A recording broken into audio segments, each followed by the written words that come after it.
Anino sa bahay.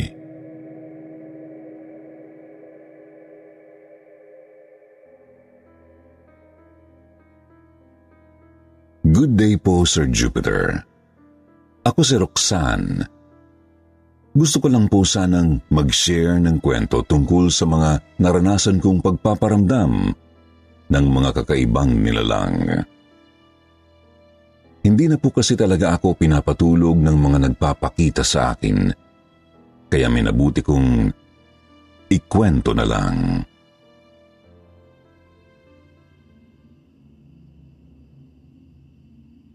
Nagumpisa po ang lahat sa ancestral house ng angkan namin.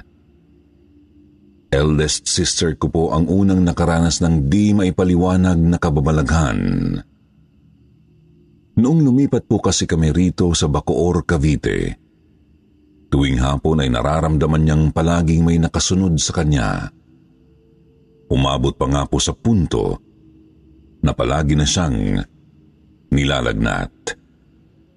Kaya naman ipinatawas po siya ng nanay namin at doon namin nalamang may aninong itim pala na nagbabantay kay ate.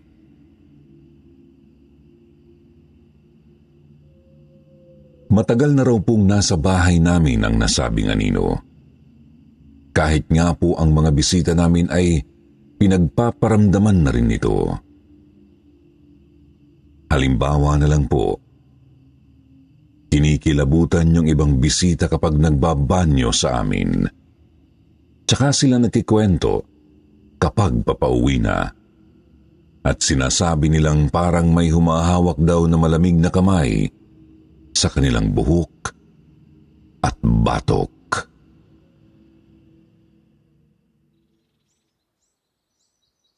Isang araw, high school na po ako nito. Pumunta po yung ilang classmates ko sa bahay. Nagluto po kaming 3 babaeng magkaklase ng pansit canton sa may kusina. At habang nagkakwentuhan, bigla na lang pong may dumaang anino mula sa kung saan. Kitang-kita ng mga kaklase ko ang refleksyon ng nasabing anino sa stainless na kalan at sa salamin ng kusina. Sinabihan nila ako agad tungkol sa nakita nila. Nilingon naman po namin ito, pero wala naman kahit sinong naroroon. Sa bandang kanan po yun ng kusina, Sir Jupiter. Umakyat daw po ito sa hagdan, papunta sa room ng parents ko. Napatahimik na lang ako kasi alam kong doon talaga namamalagi ang aninong yun. Palagi po kasi kaming nakakarinig ng mga yabag sa bahaging yun ng second floor ng bahay kung saan kahoy po ang sahig. Di na nga lang po namin pinapansin kasi nasanay na rin po kami. Kahit nga po ang mga umuupa sa kwartong yun ay may nararamdaman ding nagbabantay sa kanila kapag natutulog. Di ko na lang po ginatungan ang mga kaklase ko noon. Baka kasi bigla po silang magsiuwian kapag nalamang totoo talagang may kakaiba sa bahay. Tsaka ko na po sinabi ang totoo kinabukasan pagkatapos nilang pumunta sa amin. Bagay na talaga pong ikinatakot nila.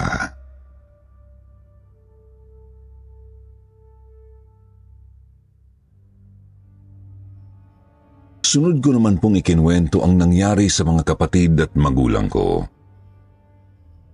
Kumakain po kami ng hapunan noon at gulat na gulat ako nang magkwento rin sila tungkol sa nasabing anino. Akala ko po kasi ako lang ang pinagpaparamdaman niya sa bahay. Di ko naisip na marami pala kami.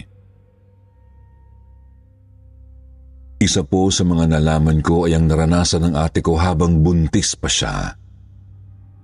Sila po kasi ng bayaw kong si Kuya Warren ang gumamit sa kwarto sa taas noong mga panahong yun.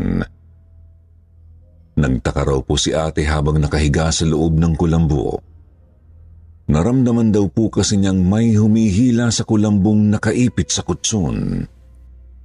Yun po bang gustong pumasok sa loob? Nagising po si ate dahil doon. Ngunit di pa niya tuluyang naibubuka ang mga mata. Sabi niya, "Warren, ano ka ba? Hila ka ng hila, pumasok ka na nga." Subalit na nayuraw po ang mga balahibo ni ate ng tuluyang mapadilat. May nakaparaw po kasi siyang katabi sa loob ng kulambo. Tapos, naghihilik ito. Paglingon niya ay nakita niyang naroroon lang pala si Kuya Warren at tulog na tulog. Dahan-dahan na lang daw na umusog si ate kasi patindi na ng patindi ang takot na nararamdaman niya. Wala naman kasing ibang pwedeng humila sa kulambo noong mga sandaling yun. At dahil nga sa pangyayaring yun, lumipat na po ng kwarto sina ate.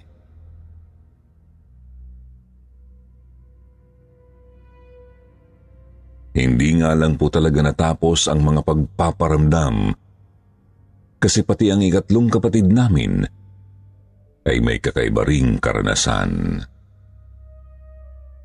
Noong sila po kasi ang tumuloy sa kwarto na yon, palaging umiiyak ang pamangkin ko. Ang nangyayari po, palagi po silang pinapatayan ng TV nung anino. Animoy, nagagalit ito sa ingay. Kaya naman pinaupahan na lang po talaga namin ang kwartong yun, Sir Jupiter. Ang problema, maski ang mga umupa ay umalis din kaagad. Nararamdaman daw po kasi nilang palaging may nakatitig sa kanila tuwing natutulog. Palagi rin po silang binabangungot at nararamdaman pang parang may mabigat na dumadagan sa kanila. Ramdam na ramdam daw po talaga nilang may ibang tao sa kwartong yun.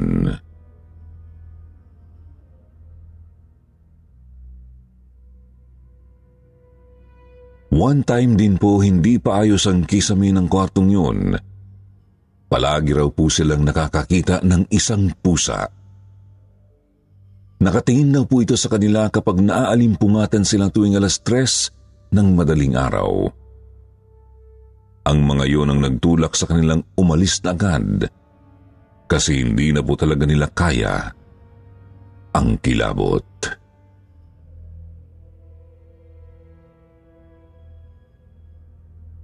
Isa pang experience ko po ay noong naoperahan si Mama dahil sa sakit sa goiter. Sa lalamunan po yun kaya hindi siya makapagsalita. Pero doon po namin siya pinatuloy sa kwarto sa taas para hindi siya masyadong madistorbo.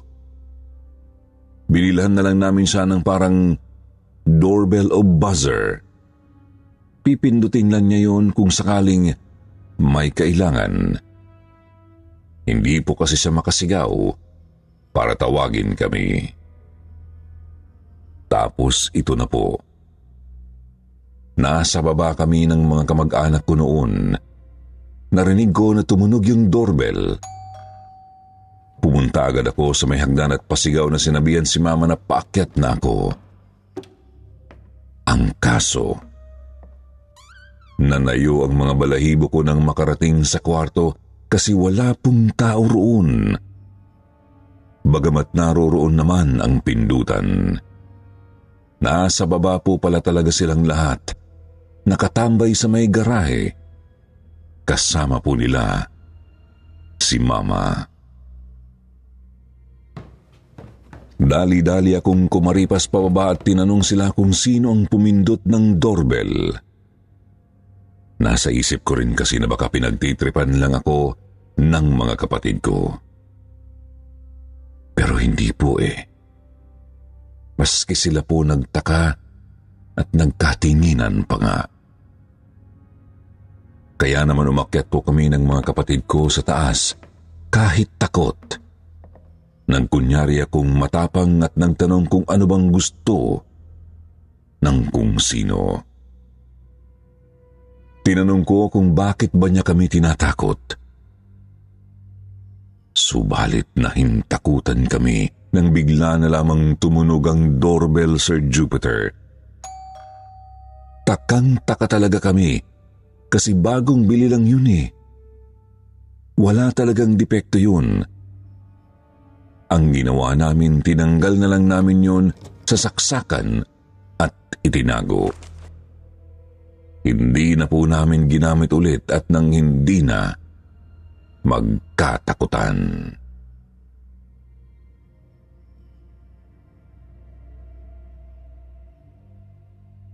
Sunod ko naman pong experience ay noong kapapanganak ko pa lang.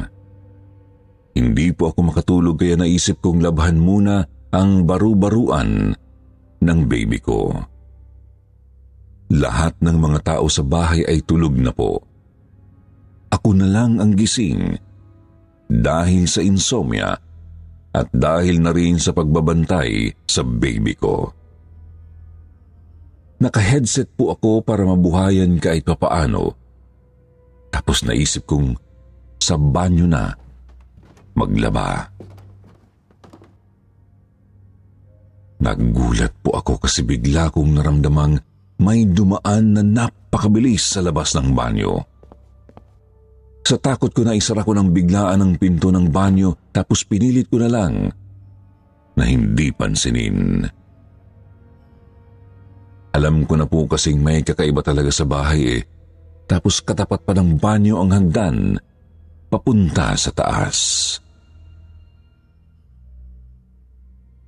Yun nga lang po, hindi doon natapos ang pagpaparamdam niya sa akin noong gabing yun. Pagkatapos ko kasing magbanlaw, nagtaka ako kasi bukas ang gripo sa may kusina. Imposible po na may mang trip sa akin kasi naghihilik na ang mga kasama ko sa bahay noon. Wala na po talagang ibang gising sa bahay. Ang ginawa ko, nilakasan ko na lang ang loob at pinatay ang gripo. Subalit laking hilakbot ko nang bigla naman niyang patayin ang ilaw sa kusina. Doon ako napakaripas ng takbo papunta sa baby ko at nagdasal.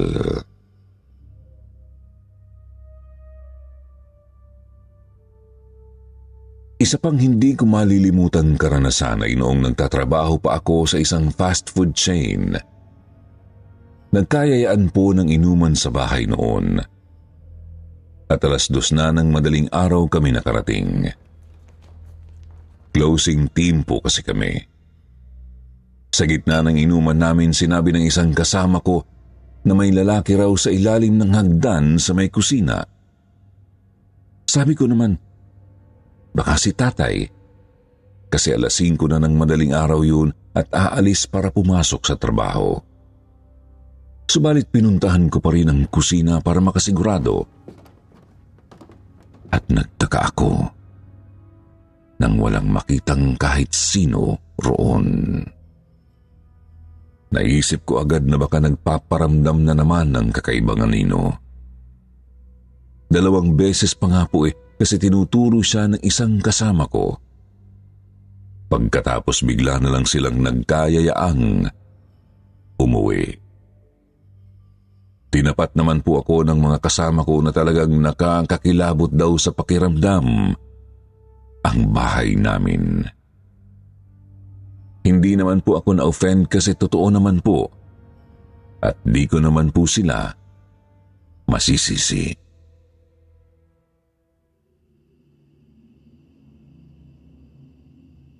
Lumipas po ang mga taon. Hindi na po gaanong nagpaparamdam ang kakaibang anino sa bahay namin, Sir Jupiter. Subalit, may pumalit namang isang bata. Sir Jupiter, namatayan po ng anak ang panganay kong kapatid noong 10 taong gulang pa lang ako. Underdeveloped po kasi ang skull niya. Bagamat buo naman ang iba't ibang bahagi ng katawan. Sadyang yung ulo lang talaga ang nagkaproblema. Dahil daw sa masyadong exposed si ate sa muriatic acid at bleach kapag naglilinis ng bahay. Wala pa po kaming mapaglilibangan sa pamangkin ko noon kaya doon muna namin siya inihimlay sa may garahe. Temporary lang naman dapat yun at balak ding ilipat paglaon.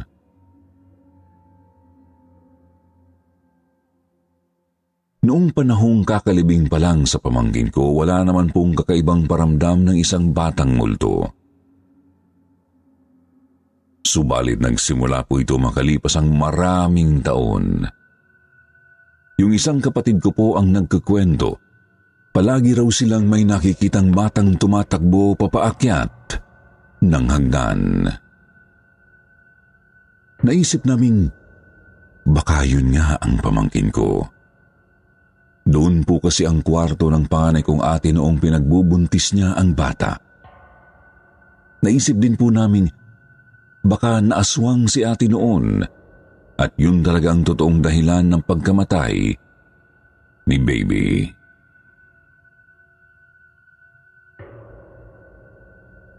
Recently naman po may nararamdaman na naman ang mga kapatid ko na batang naglalakad sa may second floor. One time po mga bandang 5:30 o 6 na po noon ng gabi, kaya madilim na sa kusina. Pumunta po ako roon para magsaing, ngunit pagsilip ko sa may hagdan ay may nakita akong paa na nakalawid mula sa taas. Kinilabutan ako. Kasi walang ibang tao sa bahay noon. Nasa trabaho ang kapatid ko at nasa eskwela naman ang isa ko pang pamangkin. Takot na takot po talaga ako. Pero pinilit ko na lang gawin ang dapat kong gawin. Nagsaing para hindi ako masermonan ni Mama.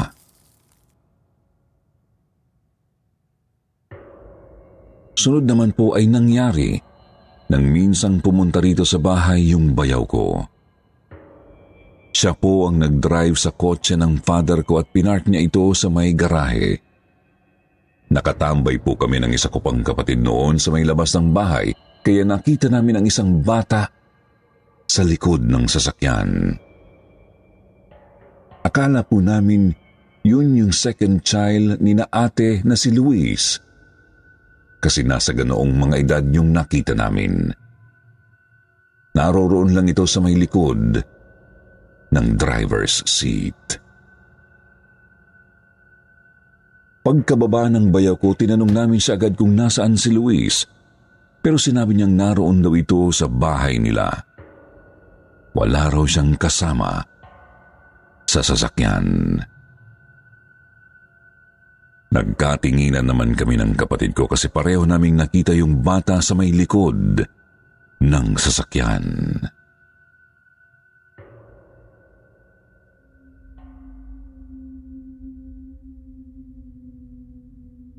Sunod ko naman pong karanasan ay nitong 2019 lang nangyari. Akala ko po talaga natigil na ang mga pagpaparamdam sa bahay noon. Pero mali pala ako. Mga 6:00 na po ng gabi noon, pumunta ako ng kusina para maglagay ng pinagkainan ko at uminom ng tubig.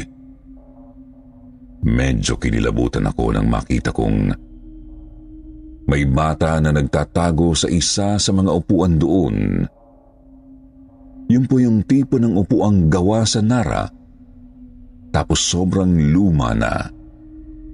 Kitang-kita ko po talagang may ulo ng bata na sumisilip mula roon. Isip ko noong una, baka pamangkin ko lang na tinatakot ako. Kaya binuksan ko ang ilaw at sinilip ang pinagtataguan niya. Tuluyan po akong nahintakutan nang makitang wala namang tao roon. Dali-dali po akong lumabas at nakita ko roon ang mga bata na naglalaro ng bisikleta sa harap ng bahay. Imposibleng isa sa kanila yun kasi wiling-wili po talaga sila sa paglalaro. Kinuwento ko po ang nangyari sa ate ko at sinabi niyang marami pala kami sa bahay na nakikita ang batang multo. Sabi niya deadmahin ko na lang daw kagaya ng ginagawa namin sa kakaibang anino. Di ko nga lang maiwasang isiping baka yung batang yun ay ang namayapa kong pamangkin. Siguro gusto lang niyang makipaglaro sa amin.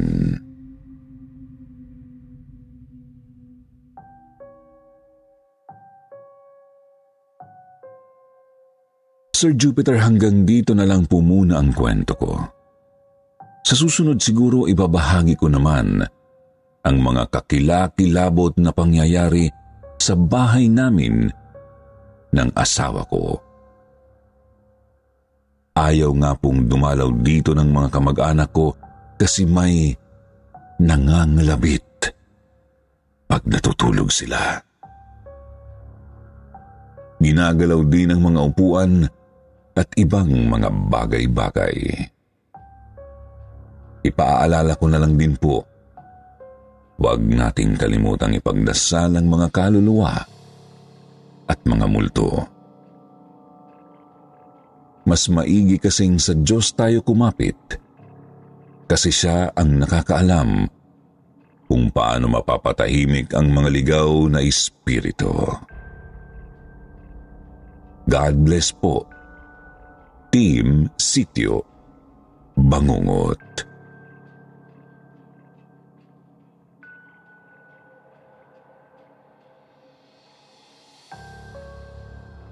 Black Lady sa bintana.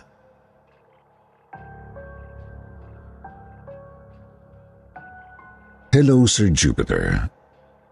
Ako po si Jomar ng Bacolod. Napakaiksi lang po nitong ibabahagi ko kasi isang beses ko lang po ito naranasan.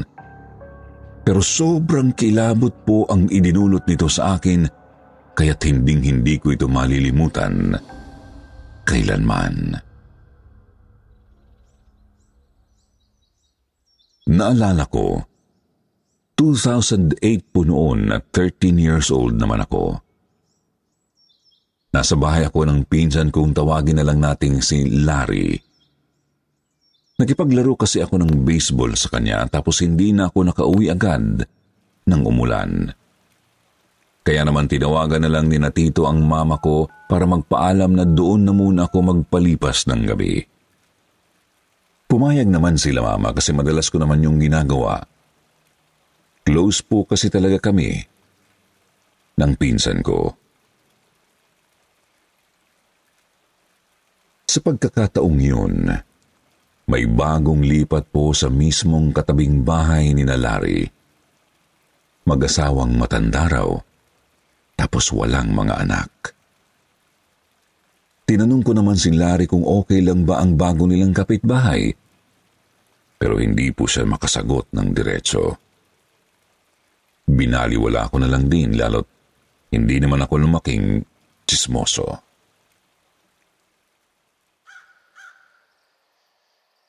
Bandang 10:00 na po ng gabi nang matutulog na dapat kami. Kakatapos lang namin maglaro ng video games noon. Nagbanyo muna ako tapos bumalik na sa kwarto ni Larry. Nagtaka ako kasi nakababa lahat ng mga kurtina at sarado ang mga bintana. Sabi ko mas magandang buksan na lang para presko ang hangin. Di kasi ako sanay sa electric fan, pero ayaw ni Larry. Sinabihan pa akong huwag na lang daw akong mamilit. Nagtaka ako kasi parang may kinakatakutan ang pinsan ko. Kaya humiga na lang din ako, kahit hindi matahimik ang isip ko.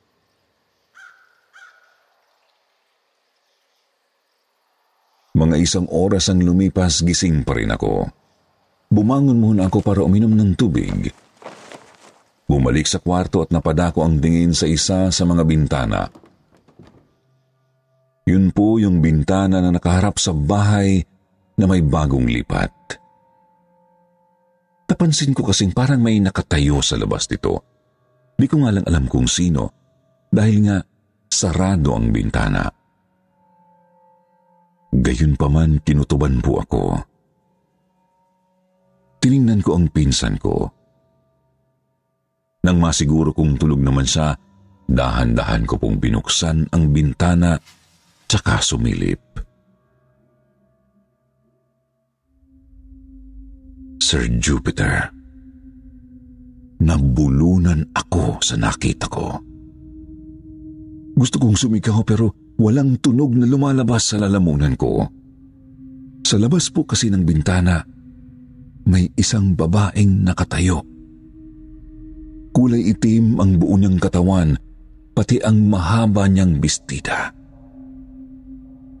Nakalutang po siya sa ere at nakatitig ng mata sa mata sa akin. Sinubukan kong kumilos at tumingin ng saklolo pero talagang ayaw makisama ng katawan ko. Inilapit ng babae ang mukha niya sa bintana at itinapat ang napakalalaki niyang mga mata sa mismong mukha ko. Nanginginig na talaga ako noon. Akala ko kung ano nang mangyayari sa akin. Mabuti na lang at nagising si Larry. Hinila niya ako at sinara niya ulit ang bintana nang hindi tumitingin sa labas. Doon na po ako nakagalaw at nakapagsalita, Sir Jupiter. Tinanong ko po siya kung ano yun. Ngunit hindi rin daw niya alam. Basta nagsimula lang daw magpakita yung babae nang makalipat ang bago nilang kapitbahay. Ang matindi pa, kamukha raw ng Black Lady ang babaeng matanda na bagong lipat. Mas bata nga lang ang itsura. Nahirapan po akong makatulog noon kasi tumatakbo talaga sa isip ko ang takot. Nakatitig lang ako sa kisame tapos mayat mayang lumilingon-lingon sa buong kwarto. Baka kasi makapasok yung Black Lady. Hanggang sa nagulat na lang po ako nang makita ko na ito sa tabi ng kama, nakaupo sa sahig at itinatapat na naman ang mga mata niya sa mukha ko. Hindi na naman po ulit ako makagalaw. Samantalang humahagik-hik naman ang babae. Lunod na ako sa kilabot ngunit hindi pa rin talaga ako makasigaw ng saklolo. Ilang sandali pa po binuka ng babae ang napakalaki niyang bunganga at tila ba aktong lalamunin ang buong ulo ko. Kitang-kita kong napakadilim sa loob ng bunganga niya at para akong nakatitig sa isang yungib. Pakiramdam ko naglakbay ako sa kawalang iyon ng ilang oras hanggang sa magising na lang ako ng mag-umaga na. Gusto kong isiping bangungot lang yun. Pero ramdam na ramdam ko po talaga ang lahat totoo talaga. Sir Jupiter, gusto sana naming alamin kung ano o sino yung multo na yun. Pero wala talaga kaming lakas ng loob, lalo't mga bata pa kami noon. Ayaw rin namang maniwala ng mga magulang namin kapag ikinikwento namin ang tungkol doon.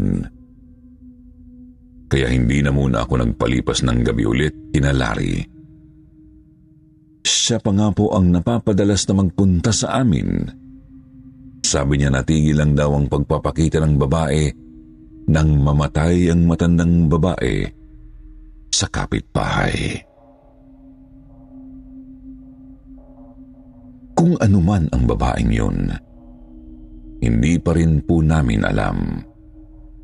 Ang sigurado lang ayaw na namin siyang makita ulit kahit ngayong malalaki na kami.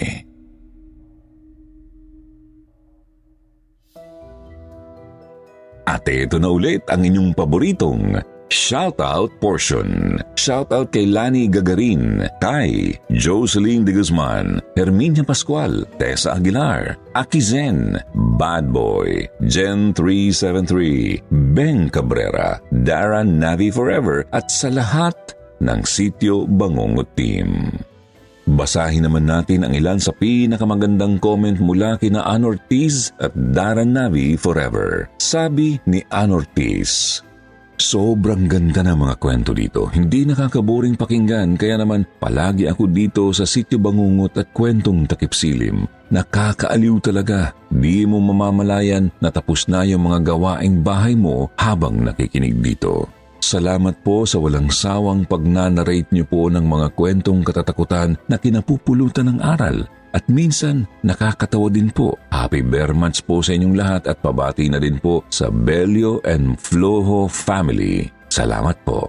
Sabi naman ni Dara, sobrang enjoy po talaga sa pakikinig lalo kapag nagpaplansa ako or nagluluto. Hindi ko nararamdaman ang pagod ko dahil nakakawala ng pagod ang pakikinig dito sa ating paboritong channel, ang Sitio Bangungot at Kwentong Takip Silim. More stories to come, so madami po kaming mapapakinggan. God bless us all. Dun po sa mga hindi nabanggit, huwag po kayong mag-alala. Sa susunod, kayo naman. Huwag niyo pong kalimutang mag-reply sa ating shoutout box na nasa comment section para ma-shoutout ang pangalan niyo. Muli po mula sa bumubuo ng Sitio Bangungot, ito po ang inyong lingkod, Jupiter. Nagpapasalamat.